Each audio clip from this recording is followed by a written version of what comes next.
Ikaw ba yung bagong sekretary dito? Ah, yes po. Wala talaga sa itsura mo na sekretary ka dito. Dahil yung mga itsura mo, pampalengke lang. Alam mo, mas mabuti pa gumawa ka ng backup. Eh, hindi naman po ako, as in, magaling gumawa po ng presentation. Binigyan kita ng maraming chance. Pero anong ginawa mo? Hindi pa rin nag-level up yung skills mo. Okay, tomorrow magre-report ka sa akin, ha? Okay, mag-interview tayo. Interviewin kita. See you.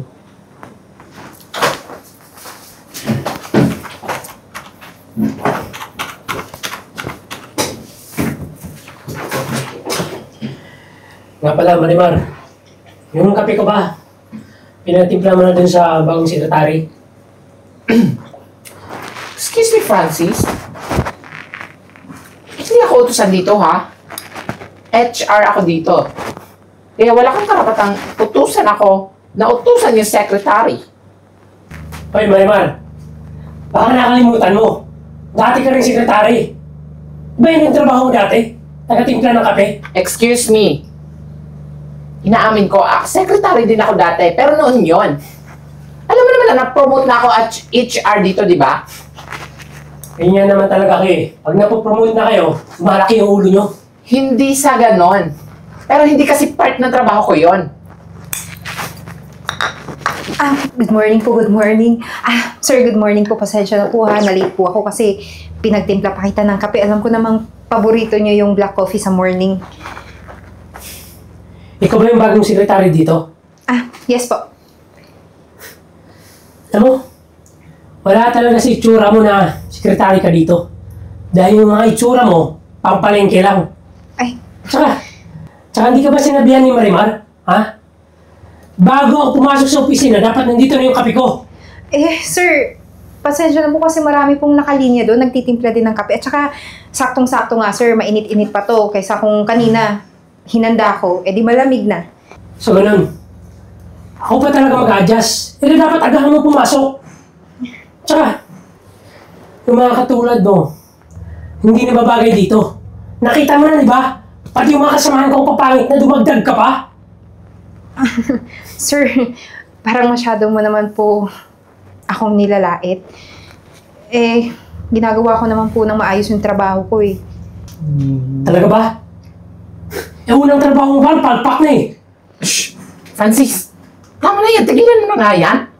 Sige na ako nakakausap sa kanya. Ah, miss, huwag mo na lang yung pansin yung taong yan, ha. Ganyan talaga ugali niyan eh. Kahit noon pa, di na nagbago. Siya, sige, gawin mo na lang yung trabaho mo. Sige po, mauna na po ako. Ibasa kasi ng tao na tumatandang paurong eh.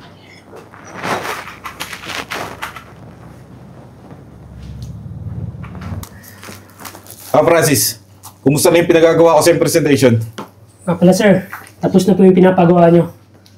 Pili po pa, check na lang.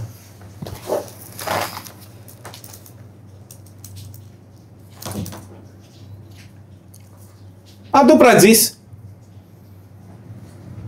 Sabi ko, gumawa ka ng presentation yung maayos.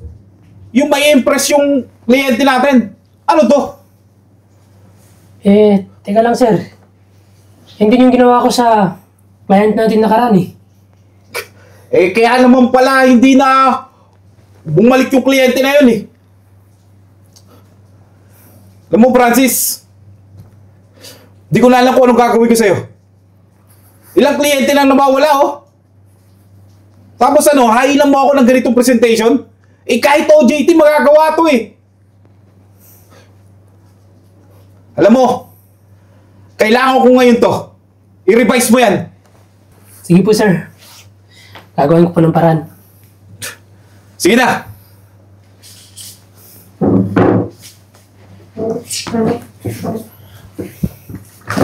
Tabi! Sir, pasensya na po ah. Siguro po medyo busy lang po si Sir Francis. No. Miss Eden, huwag mo nang pagtakpan yan. Matagal na nagkatrabaho dito yan, kaya kilala ko na yan. Alam mo, mas mabuti pa gumawa ka ng backup.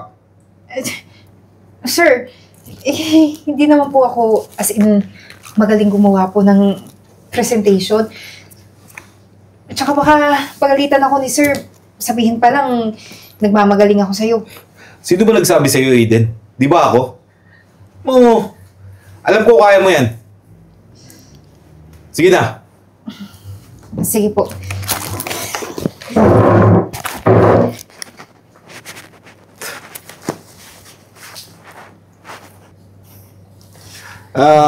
Sir Jeboy, okay lang po ba na umpisa na natin yung presentation? Oo naman. Sir Francis, please. Nga pala sir, ito po yung presentation. Kita nyo naman, napakaganda, di ba? Sir, huwag kayong maglala dito. Hindi nyo pagsisihan. Ito? Sir Francis, parang may mali sa gawa mo eh. Paano naman ako mag-i-invest niyan kung ganyan yung ipipresent mo sa akin? Nakakadismaya. Sir, pasensya na po actually, meron pa po kaming isang presentation kung okay lang po sa'yo. Sure, sige, patingin nga ako. Miss Eden, please. Yes po. So, Mr. Cruz, ito po yung mga presentation na hinanda ko and I'm sure po na yan po yung hinahanap nyo.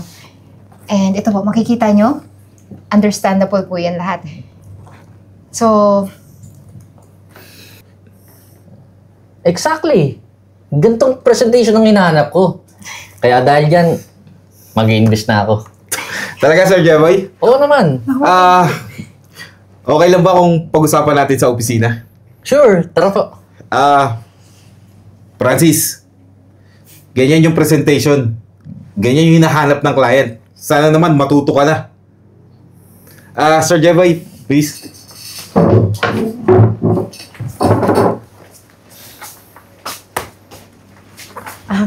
So Eden, talagang sumusobra ka na.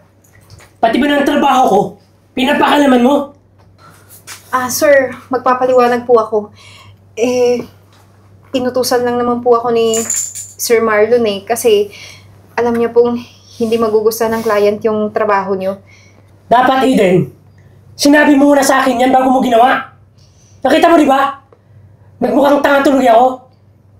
Sir, okay lang naman po kasi nagustuhan naman po ng client yung presentation na ginawa ko eh. Yun po ang importante. Sige na! Sumunod ka na doon! Wisit ka.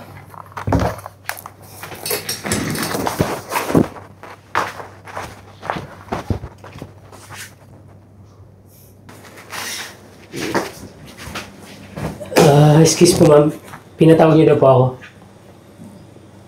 Francis, ano to? Marami na namang kliyente yung umatras. Francis, isang taon na yung nakakaraan. Binigyan kita ng maraming chance. Pero anong ginawa mo? Hindi pa rin nag-level up yung skills mo. Ano? Kontento ka na? Hanggang ganyan lang? Pati itong company ko nadadamay. Nalulugi. Teka lang ma'am. Hindi ko na po yung kasalanan na umatras yung mga kliyente ko. Ginagawa ko naman po yung tamang trabaho ko eh.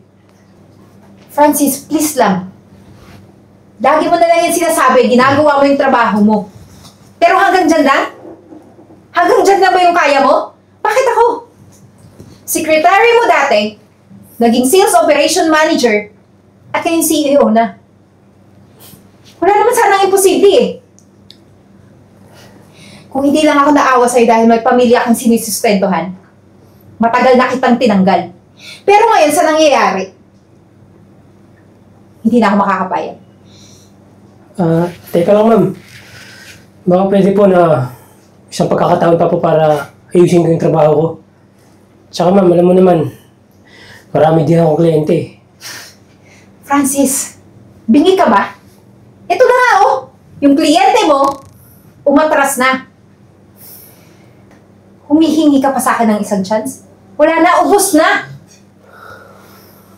Kung ito lang yung magiging sanhi ng pagkalugi ng company ko, mas mabuti pa tanggalin na kita. Kaya mas mabuti pa, kunin mo na lahat ng gamit mo at umalis ka na.